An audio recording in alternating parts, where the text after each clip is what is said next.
की ओर से national highway 707 में नुकसान हुए लोगों को मिला, उसके लिए उन सब लोगों को भी बधाई शुभकामनाएं। और जो अपने मुंह में दही जमा के बैठे हैं दोनों नेता, दोनों के चारों, शिलाई को चाहे पोटा साहब को चाहे शिवराज की 10,000 करोड़ की भरपाई कैसे की जाएगी? हो सकता है संबंधित सरकार से भी की जाए, वर्तमान सरकार है इससे पूर्व सरकार हो सकता है उसे भी भरपाई की जाए। हो सकता है जो लोकल नेता रहे हो या जो एमएलए या जो मिनिस्टर उस समय रहे हो या वर्तमान रहे हो सकता है उनसे भी भरपाई हो सकता है संबंधित अधिकारियों से भी भरपाई हो, पर भरपाई होगी, चार्जेस लगेंगे। हमने मात्र 2 हफ्ते का समय मांगा था कि 2 हफ्ते में कार्रवाई की जाए, 2 हफ्ते के अंदर चार्जेस लगाए जाए, 2 हफ्ते के अंदर फाइन लगाए जाए। जो मिट्टी बाहर फेंकी है, जिस मलबे से लोगों का नुकसान हुआ है, जिससे पूरा एक तंत्र खराब हो गया, पारिस्थितिकी तंत्र खराब हो गया है। आप आने वाले समय में देखना 6 महीने बाद जो हाहाकार मचेगा पानी के लिए हमारे एरिया में, इससे पहले इस तरह का हाहाकार कभी मचा नहीं होगा, क्योंकि सारे पानी के सोर्सेज इन्होंने खत्म कर दिए। पर हैरानी की बात फिर भी उसके बाद भी है, सरकारी हिमाचल सरकार की गुंडागर्दी, हिमाचल प्रदेश के उद्योग मंत्री की गुंडागर्दी और इनके लोगों की गुंडागर्दी अब भी बराबर चालू है।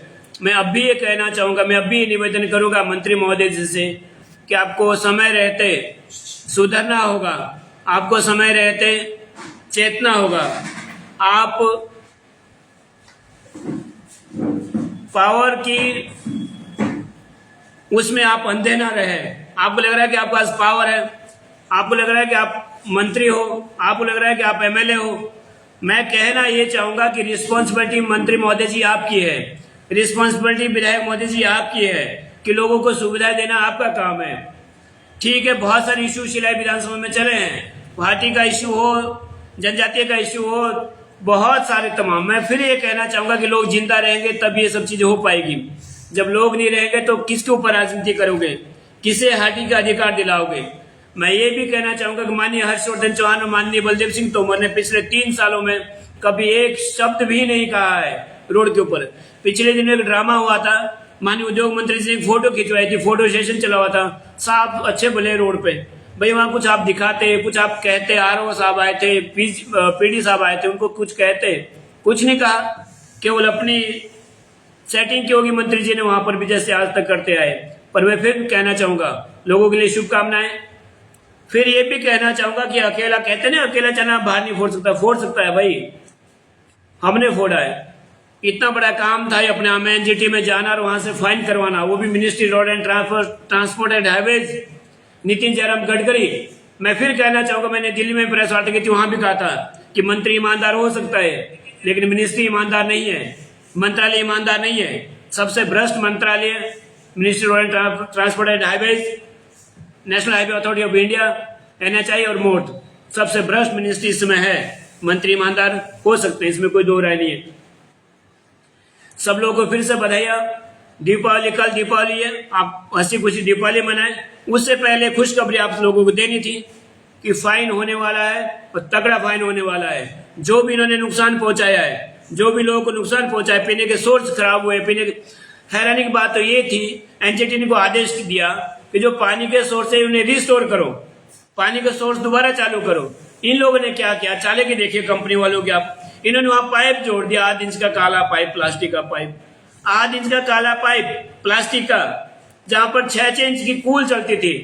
8 इंच का पानी क्या कर लेगा? और पानी पाइप के अंदर पानी है या नहीं है, ये भी बड़ा हास्यास्पद रहा मामला वहां पर। एनजीटी में मैंने कहा कि सर यहाँ कूल होती थी पहले, अब इन्होंने पाइप 8 इंच का पाइप जोड़ दिया, और पाइप के अंदर पानी है या नहीं है ये कौन निश्चित करेगा? कंफ्यूजन बहुत बड़ा है, इन्होंने लोगों का बेवकूफ बना रखा है अब तक कंपनी वालों ने।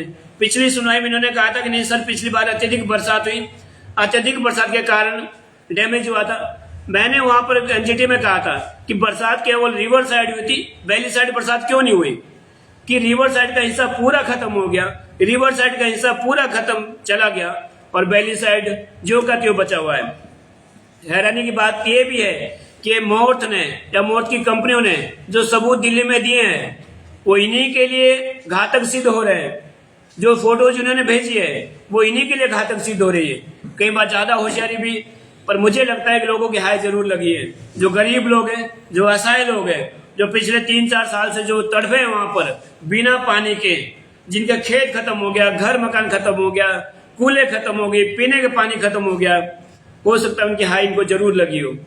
पर रही बात 10,000 करोड़ की, तो मैंने ये एनजीटी में ये कहा कि 10,000 करोड़ रुपए भी चार्जेस कम है, इससे अधिक लगना चाहिए, क्योंकि पूरा पारिस्थितिकी तंत्र ही खराब हुआ है, पूरा तंत्र इन्होंने छीन भिन्न कर दिया है। बहुत दुख की बात यह है कि स्थानीय लेवल पर जिन लोगों को मदद करनी चाहिए वो आगे नहीं आ रहे। पिछली बार मैंने प्रेस वार्ता इसी जगह प्रेस वार्ता की थी, मैंने निवेदन किया था सभी पंचायतों के लोग हैं जिनको नुकसान हुआ है, कहीं दूर नहीं जा सकते, अपने प्रधान को लिख के दे दीजिए आप कि कितनी जमीन का आपका नुकसान हुआ है, कितने पानी का सोर्स का आपका नुकसान हुआ है, एसडीएम को लिख के दे दीजिए, तहसीलदार को, किसी को तो दीजिए, ताकि हमें लगे, हमारे पास लगे कि हाँ भाई कुछ सबूत तो आए। हम अकेले दौड़ रहे हैं, अकेले लगे हुए, लेकिन फिर भी खुशखबरी यह है दीपावली से पहले कि जिनके घर उजड़े हैं उनको रिस्टोर घर भी दोबारा बना के देने पड़ेंगे, खेत जमीन वापस बना के देनी पड़ेगी, कुएं बावड़ियां कुल सब ठीक करके देना पड़ेगा। और कैसे ठीक किया जाएगा, कैसे करवाना पड़ेगा, उसका प्रारूप, उसका खाका भी तैयार हो गया है। हाँ, थोड़ा समय ज्यादा दिया है, उसके लिए मैंने एनजीटी में कहा था, उनसे निवेदन किया कि कम 2 हफ्ते दिया जाए, ज्यादा समय नहीं दिया जाए। ठीक है, उन्होंने 6 हफ्ते का समय दिया, ये थोड़ा समय ज्यादा था, पर मैं बीच में फिर एक अपील और डालूंगा कि समय ज्यादा दिया गया था, समय कम दिया जाना चाहिए था। मैं धन्यवाद करना चाहूंगा एनजीटी में जो मेरे सहयोगी है, एडवोकेट राहुल खुराना जी और हमारे हासिल जैन साहब, क्योंकि वो भी हमारी मदद इसमें कर रहे हैं, क्योंकि दूसरी तरफ 22 वकील है। आप लोगों को ये भी निवेदन करना चाहूंगा कि अब तक टोटल 4500 पेज की रिपोर्ट बन चुकी है, हिंदुस्तान की सबसे बड़ा केस है आज तक का। हैरानी की बात है कि उसके बाद भी शिलाई विधानसभा के लोग या हमारे लोग कहते कि आप कहाँ हो, आप कहाँ सोए हो। भाई सोए होते तो इतना बड़ा केस नहीं लड़ रहे होते, 22 वकीलों से वहां पर अकेले नहीं लड़ रहे होते। सबसे स्ट्रांग मिनिस्ट्री है नितिन जयराम गडकरी की, नाक में दम कर रखा है। तो जज लोग भी वहां पर ये कहते हैं कि 2.5 फुट का आदमी है, लेकिन यह है बड़ा खतरनाक।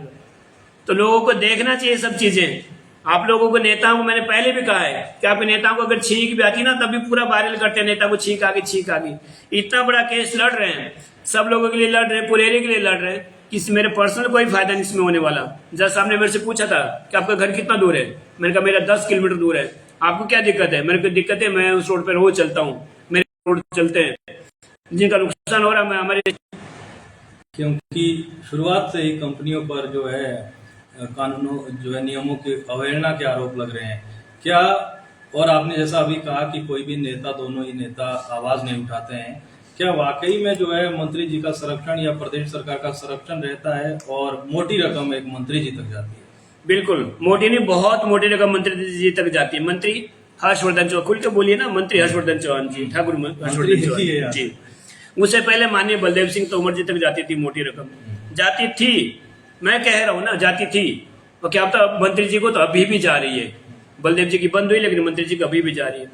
और कितनी जा रही होगी जितना लोग सोच नहीं सकते, कल्पना से परे, सोच से परे, इतनी मोटी रकम जाती होगी।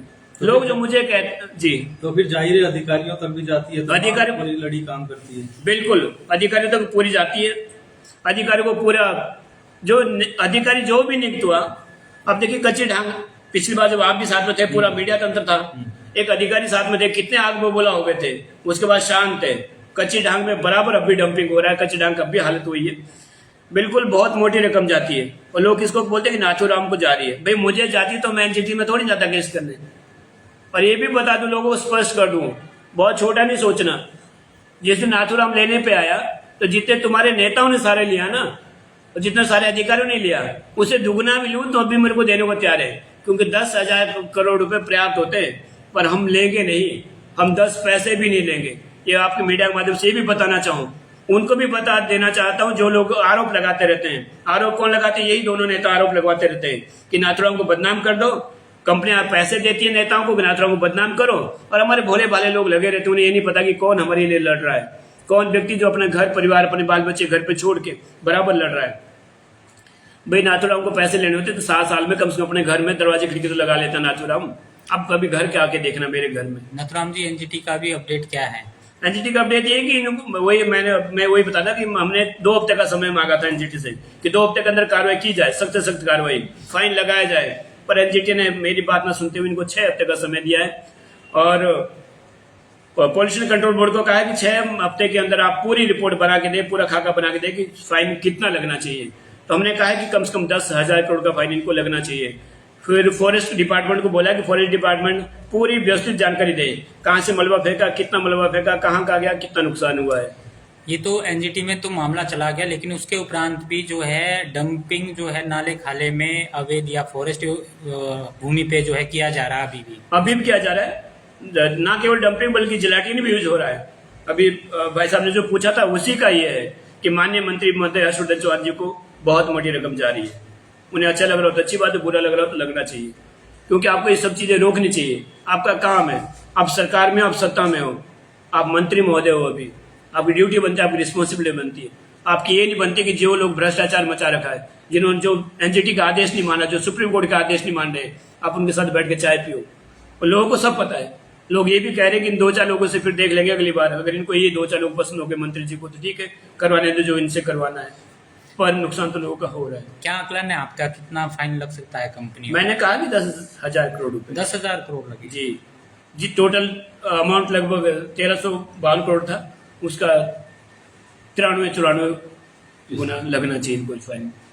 मिनिमम इतना है, मिनिमम, हो सकता है बढ़ भी जाए। ठीक है सर। बस ये ऐसा जुर्माना लगवाएंगे कि नजीर पेश होगी आने वाले समय के लिए। लोग देखेंगे कि ऐसा भी होता है क्या, वो करेंगे। मैंने कहा कि हिंदुस्तान में आज तक इतना बड़ा केस नहीं लड़ा किसने, हम लड़ रहे हैं और नजीर पेश होगी। हमने ये भी कहा है, हमें बराबर धमकियां मिल रही, वो अलग इशू है। विजिलेंस सीआईडी की रिपोर्ट है कि आपको खतरा है तो होने दूसरे फर्क नहीं पड़ता। ये काम डीसी महोदय का था, मुझे सुरक्षा प्रोवाइड करवाना। डीसी महोदय ने अब तक नहीं करवाई, उनका काम है, उन्हें देखना चाहिए था कि जो व्यक्ति अगर इतना बड़ा कोई केस लड़ा, इतने बड़े लोगों के लिए अगर लड़ रहा है तो उसकी सुरक्षा का ध्यान भी लोकल प्रशासन को करना चाहिए था, जो डी साहब नहीं कर रहे। उनका काम है, देखते हैं कब तक करते हैं या कब नहीं करते। बहुत धन्यवाद। कोई पूछना चाहिए और तो प्लीज।